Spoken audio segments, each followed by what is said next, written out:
প্রেম সারা জীবন, প্রেম প্রেম ছাড়া তো আমরা এগোতে পারি না।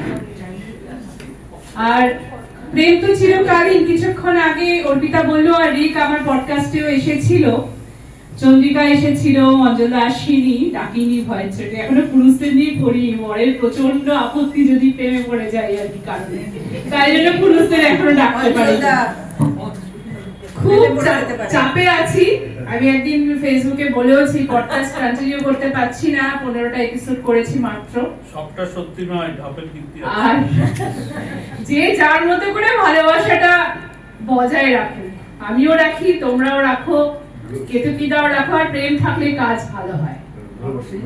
হ্যাঁ, ছোটখাটো ফ্লার্ট ভালো লাগে, বেশি না। পরিবারটা বাঁচিয়ে রেখে করতে হবে তো। আর প্রথমে শিবাশিস মুখোপাধ্যায়ের ছোট্ট একটি কবিতা আমি বলবো, তারপরে আমার সোনালীর যাপন আমার চতুর্থ একক কাব্যগ্রন্থ, আর কিনা জানি না। আর এখান থেকে একটা কবিতা আমি বলবো।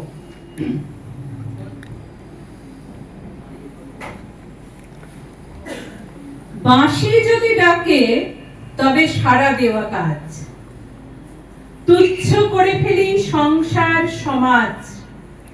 শ্রবণে মধুর লাগে বিষহরী গান, বিষ ভুলে গিয়ে তার প্রেমের সম্মান। হেলে দুলে মাথা নাড়ি কেঁপে ওঠে সুর, ফনায় আদর মাখা ছোবলে নুপুর। মনে রাখবেন কিন্তু, ফনায় আদর মাখা ছোবলে নুপুর। এই ভেবেই আমাদের এগোতে হবে। অনেক প্রেমের বাণী আমাদের কাছে আসবে, কোন প্রেমের বাণী আমরা নিয়ে এগোবো, এগোলে আমরা ভালো থাকবো কিনা, পরিণতি আছে কিনা, সেটা ভেবেই আমাদের এগোতে হবে। কারণ আমরা প্রত্যেকেই এখানে প্রাপ্তবয়স্কা, এইসব আলোচনা আমরা করতেই পারি। পডকাস্টে আমি একবার চন্দ্রিকাকে জিজ্ঞাসা করেছিলাম, তোর খুব সুন্দর পুরুষ ভালো লাগে নাকি যাদের মাথা আছে তাদের ভালো লাগে? তাকে আমরা স্যাপিওসেক্সুয়াল বলি। তা আপনারা কি স্যাপিওসেক্সুয়াল নাকি সুন্দরের পূজারী, সেটাও মাথায় রাখতে হবে। আর শেষে আমি যেটা বলবো সেটা হচ্ছে কবিতাটির নাম টেলিফোন। হাসলে হবে না, সবাইকে উত্তর দিতে হবে, আর মনে মনে উত্তরটা ভেবে নিয়ে যেতে হবে।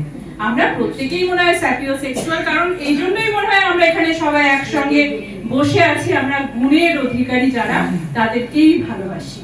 রূপ তো সঙ্গে থাকবে, কিন্তু গুণ সারা জীবন থাকবে। কবিতাটির নাম টেলিফোন। হ্যালো, কেমন আছো আজ? শুনতে কি পাচ্ছ আমার কথা? পাচ্ছি তো, কিন্তু বলো মন খারাপের সুর কেন বাতাসে ভাষা? তুমি কি ব্যস্ত ছিলে খুব, তাই কি কলটা ধরনি আগে? নাকি তুমি ভুলে গেলে আমায় ভাবো না মনে ভাগে ভাগে? আমার কথা কি তোমায় ছুঁয়ে যায়, নাকি হারিয়ে যায় শব্দ খেলায়? তোমার নীরবতা কি প্রশ্ন হয়ে বাজে? জানাও তো হৃদয়ে খুলে জানালায়। তুমি কি অপেক্ষা করো আমায় ঠিক সন্ধে আলো ছড়ার আগে, নাকি ফোন রেখেই চলে যাও অন্য দিনের ব্যস্ততা ভাগে? স্মৃতিগুলো কি এখনো বাজে ঠিক রিংটোনের মতো কানে? তুমি কি হাসো আগের মতোই কল এলে নাম দেখে পড়ে? এই দূরত্ব কি শুধু তারের ফাঁক, নাকি বুকে জমা অনুচ্চারিত?